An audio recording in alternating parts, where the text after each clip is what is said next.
Bonsoir à tous et bienvenue dans Jouons à la maison. Je suis ravi de vous retrouver après tout ce Mistral qui a soufflé sur les antennes de France 3. Bienvenue dans votre jeu quotidien favori maintenant, j'espère. Ce soir encore, on va en apprendre beaucoup sur les Français, jusqu'à certaines de leurs petites habitudes qu'ils n'avaient peut-être jamais révélées avant de répondre à nos sondages. Et aussi, on va en apprendre pas mal sur nos 3 équipes qui s'invitent chez vous, tout en nous invitant chez elles pour jouer. Et on part sans plus attendre sur l'île de la Réunion, où il fait nuit, déjà évidemment, il est tard. Il y a 2 heures de plus. Et oui, bonjour tout le monde. Et on joue avec Élodie qui est enseignante, Laurent qui est charpentier. Et les enfants, alors il y a Louise, la petite, Mathilde, la grande et Marius, le tout petit. Bienvenue. Ça va la famille? Oh. Bah, le jour de gloire est peut-être arrivé. Hein. On va voir Marius, on va voir ce qui se passe. Vous vous définissez comme une famille de dingos. Ça veut dire quoi une famille de dingos? Eh ben, j'espère que ça va être dingo avec vous ce soir. Ce sera peut-être aussi dingo avec Mike, qui vit à Paris, mais aussi un petit peu en Amérique latine, puisque son nom de famille, c'est Bolivar. Oui. Vous êtes étudiant en art dramatique, c'est ça? Salut Alex, ouais, c'est bien ça, en art dramatique sur Paris, ouais, dans le 9e. Eh bien, bravo, bonne chance. Mais j'ai une question, je crois que vous deviez jouer avec Anita. Où est Anita? Eh bien, Anita, elle est ici. Bonjour Alex, comment tu vas? Ah, bah bonjour Anita. Oh, j'ai envie de gagner les 5000 €. Bravo et bonne chance à vous, Mike et Anita.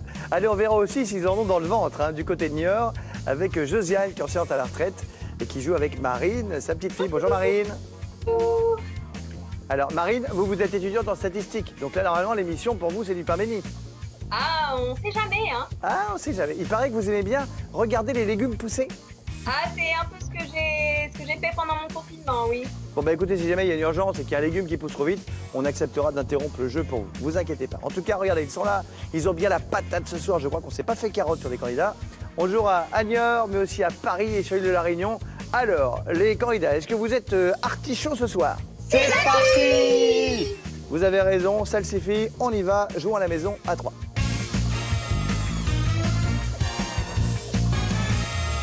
Et on commence tout de suite par la question à 400 €. Si vous les gagnez, où voulez-vous que je vous les glisse discrètement? Dans une part de gâteau? Dans une flûte à champagne? Ou bien dans un écrin sous la serviette? Évidemment, la vraie question posée aux Français est bien plus romantique que cela. Pour une demande en mariage, où les hommes ont souvent l'idée de cacher la bague? Dans une part de gâteau? Dans une flûte à champagne? Ou bien dans un écrin sous la serviette? Pas de demande en mariage prévue ce soir parmi les candidats. Vous êtes déjà mariés, j'imagine, Élodie et Laurent? Eh oui, c'est beau, Marine, on a un petit peu de temps. Et Mike, je sais pas, peut-être aussi. Pas pour l'instant. Ok, Marine? Oh non, pas encore. Pas encore. Bon, bah, donnez-moi vos réponses, en tout cas, ça, j'en ai besoin. Allez, top réponse. Personne n'est d'accord. Celui-ci, c'est pas facile. Hein. Sachez que même Georges Clooney a eu une demande en mariage un peu compliquée. Il a raconté que quand il avait demandé sa main à Amal Alamoudine, sa femme, il avait préparé un dîner et caché la bague dans une boîte d'allumettes. Et qu'en fait, elle a ouvert la boîte. Elle a dit, ah, bah, il y a une bague dedans. Sans même deviner que c'est la bague de mariage. Donc c'est pas toujours facile. Allez, on va voir ce que les Français ont répondu. Ils choisissent évidemment l'écrin sous la serviette, bien sûr. Bien sûr, Marine. Et Josiane, bien sûr. Bravo. Ça commence bien. On joue maintenant pour 700 €. Pas de quoi encore vous acheter un cheval, mais au moins un beau déguisement de cow-boy. Avec le lasso, les éperons et le chapeau. D'ailleurs, voici la question qui galope déjà jusqu'à vous. D'après les Français, sans lequel de ces accessoires un cow-boy ne serait pas un cow-boy? Qu'est-ce qu'il faut absolument à un cow-boy? Est-ce que c'est le lasso? Les éperons? Ou bien le chapeau? Oh yeah, salut. À votre avis? Allez, je vais vous demander de dégainer votre réponse plus vite que votre ombre, comme Lucky Luke, le plus célèbre des cow-boys. Attention, 3, 2, 1, top. Alors... Comme toujours, hein, Marine et Josiane font bande à part. Elles pensent au lasso, alors que le reste des candidats est plutôt sur le chapeau. Alors, vous savez que les cow-boys, ils sont apparus dans l'Ouest américain au milieu du 19e siècle et ils passaient leur temps à cheval et leur but était de surveiller les troupeaux, les animaux restant en liberté. Donc c'est vrai que le lasso, c'est très utile. Mais là, on a posé la question aux Français, pas aux Américains. Et pour les Français, un cow-boy sans chapeau, eh ben c'est pas un cow-boy. Voilà, ça n'existe pas. Bravo Mike et bravo Élodie et Laurent qui d'un seul coup c'est devenu la famille Men in Black avec les lunettes. Bravo à vous. Ça vous permet de remonter, vous empochez 700 €, tout comme Mike. Bon, et du coup, Marine et Josiane, ah là là là. Ah oui. Ah oui, moi je suis un peu le cow-boy de cette émission. Hein. Je préfère vous prévenir tout de suite, je ne vais pas pouvoir surveiller le troupeau jusqu'à la manche suivante. À la limite, je veux bien garder un œil sur 2 équipes.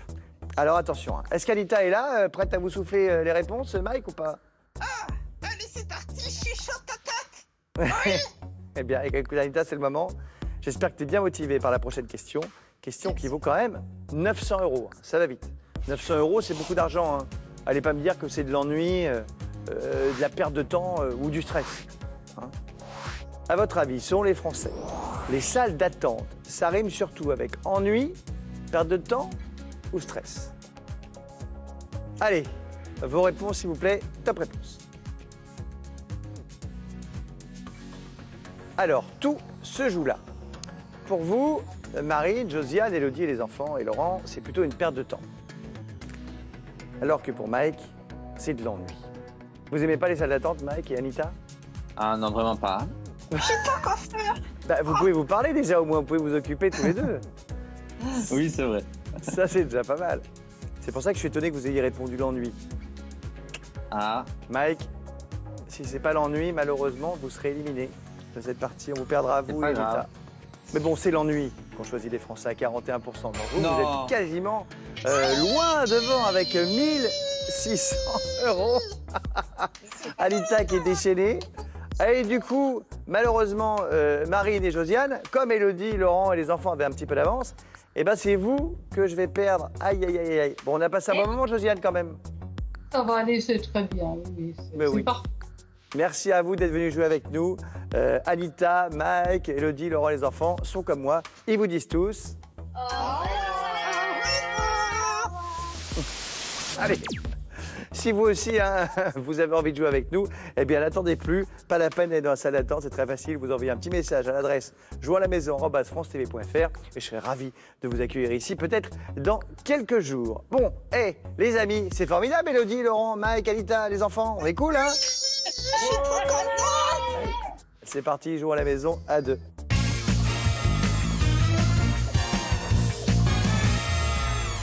Allez, on va jouer pour 1000 €, ce qui est une très belle somme. Et vous savez quoi? Je vous offre directement cette somme si vous trouvez la question qui correspond à ces 4 possibilités de réponse. Les fumigènes, les ultrasons, l'ail, les poils de chien. Voilà, voilà, bonne chance. Qu'est-ce qui pique le plus au visage? Je suis pas sûr que les ultrasons, ça pique le visage. C'est pas du tout la question. La question, la voici. Pour les Français, quel moyen est le plus efficace pour éloigner les taupes? Est-ce qu'il s'agit des fumigènes, des ultrasons, de l'ail ou des poils de chien?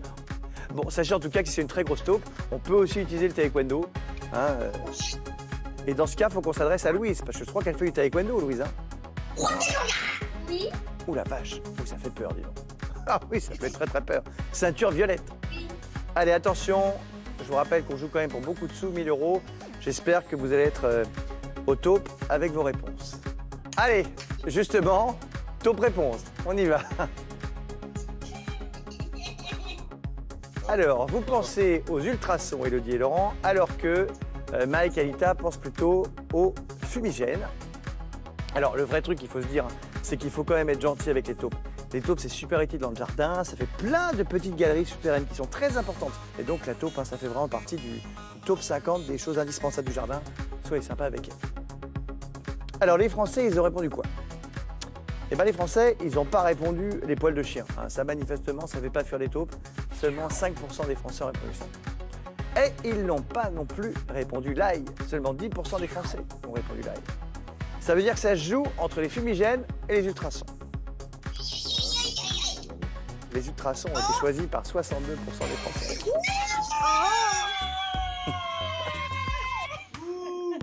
Et du coup, oulala, retournement de situation. Élodie et Laurent, vous repassez tout juste devant Mike et Anita.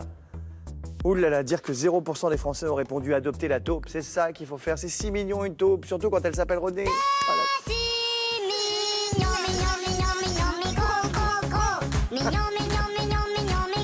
Voilà.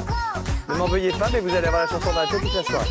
Allez, on joue pour 2000 €. Mike, ça veut dire que si vous voulez gagner, il faut bien répondre et espérer qu'Élodie et Laurent se trompent. Hein. Attention, ça fait envie une place en finale. D'ailleurs, cette finale, vous en avez rêvé tout au long de l'année? 3 mois avant? Une semaine avant? Ou la veille pour le lendemain? Vous vous rappelez de quand vous avez passé le bac, tous? Oui, à peu près, oui. À peu près. À votre avis, quand les Français ont passé le bac, ils ont révisé tout au long de l'année? 3 mois avant? Une semaine avant? Ou la veille pour le lendemain? C'est une institution, le bac. Vous savez, ça a été écrit en 1808. À l'époque, il n'y avait que des épreuves orales sur le grec, le latin. Vous savez que les premiers bacheliers, ils étaient seulement 31. Pas beaucoup, hein? Pas de bousculade au moins au moment des résultats. Allez, c'est un peu comme un bac, c'est l'heure de me rendre votre copie. Sinon, c'est un 0. Attention, top réponse. Alors, Mike, vous avez répondu ce que vous avez fait vous ou ce que vous pensez que les Français font? Alors, je n'ai même pas fait ça moi je n'ai pas révisé du tout. Ah bah bravo, et vous l'avez eu quand même? Je l'ai eu grâce à l'option cinéma. Quant à vous, Élodie et Laurent, vous pensez que c'est 3 mois avant seulement qu'ils révisent?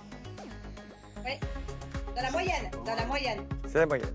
Vous avez bien fait en tout cas de ne pas répondre la veille pour le lendemain, parce que là, il y a seulement 1% des Français qui a répondu ça. Mais, Élodie et Laurent, vous n'avez pas la meilleure réponse avec vos 3 mois avant. Seulement 39% des Français ont répondu 3 mois avant. Ce qui veut dire que si les Français ont répondu tout au long de l'année, c'est quand même vous qui irez en finale, Élodie et Laurent. En revanche, s'ils ont répondu une semaine avant, eh bien c'est Mike et Anita qui pourront crier de joie puisqu'ils seront arrivés en finale.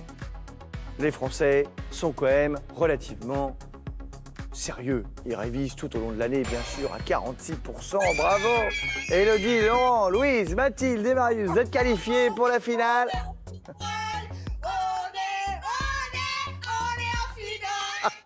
finale. C'est vrai que la famille Dingo, ça vous allait pas mal, finalement. Bon, Anita et Mike, je suis désolé, vous n'avez même pas le rattrapage. L'examen n'est pas réussi pour vous au port de cette finale. Aïe, aïe, aïe. C'est pas grave. Bon, bah merci beaucoup, Mike, Anita. Ce fut un plaisir de vous avoir. C'est assez exceptionnel, il faut bien le dire. On vous embrasse très fort. Élodie, Laurent, les enfants, ils sont comme moi, ils vous disent... Au revoir. Oui, au revoir, Mike, Anita. Bon, pouf. Eh ben, on est content, la famille, hein? Ça y est, ouais. Bah oui, on est content. Alors, lorsqu'on passe le bac, normalement, on est plutôt en terminale. Mais là, vous êtes en finale. C'est top.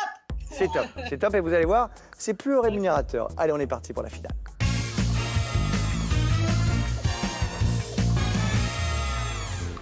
Les enfants, je sais pas pourquoi, depuis que je vous ai tous vus dans cette émission-là, j'ai eu envie de vous faire un cadeau. Et ben le voici. Paf. Félicitations, vous avez gagné un séjour au Futuroscope. Sensations, émotions et fou rire vous attendent. Vivez des souvenirs inoubliables pour toute la famille grâce au Futuroscope. Merci. D'ailleurs, ça vous ferait plaisir qu'un autre Français remporte un beau cadeau ce soir? Bah oui, bien sûr. Bah, bien sûr, c'est vrai, vous avez raison. Je vais offrir 3 000 € très exactement en répondant correctement à cette question pour participer au tirage au sort. La question, c'est selon les Français, les salles d'attente riment surtout avec réponse 1, ennui, réponse 2, stress. Vous remarquerez que ça rime pas du tout, c'est une image. Mais si vous avez suivi l'émission, vous avez la bonne réponse. Alors envoyez 1 ou 2 par SMS au 7 10 20 ou bien appelez-nous au 32 43. Bon, Élodie, Laurent, Louise, Mathilde, Marius, ça y est. Le grand moment est arrivé, il y a 1 700 € en jeu. Tout va se jouer sur une petite question de rien du tout. C'est à vous. Allez, pour atteindre cette montagne de 1 700 €, il va peut-être falloir prendre le téléphérique, le tire-fesse, les œufs ou le télésiège. Voici la question. Au ski, quelle remontée mécanique les Français préfèrent emprunter? Téléphérique, tire-fesse, œuf ou télésiège? Ouh là là, et alors là on se pose des questions. Les œufs, c'est les petites cabines, c'est le télésiège, je pense aussi. Allez, j'espère que vous allez monter tout en haut de cette émission et ne pas monter pour vivre après une descente infernale. Hein. Alors, vous répondez quoi, Élodie et Laurent? Votre réponse, c'est quoi? On va tenter les télésièges. Alors, pourquoi vous n'avez pas répondu téléphérique? Parce que non, on n'aime pas, c'est nul. Parce que c'est un peu galère avec les skis, il faut des chaussées. Il y a beaucoup de monde, le ski, les chaussures.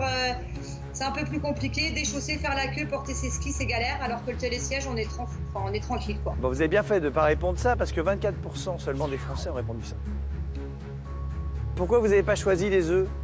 C'est galère pour monter dedans. Ah oui, c'est des vrais experts, bravo, parce que là, il n'y a que 11% des Français qui ont répondu les œufs. Bien sûr, vous pensiez tout savoir sur le ski. Et il se trouve que vous aviez raison. Bravo, c'est la bonne réponse. C'était les sièges à 44%. C'est gagné, bravo à vous. Vous êtes contents? On est bien?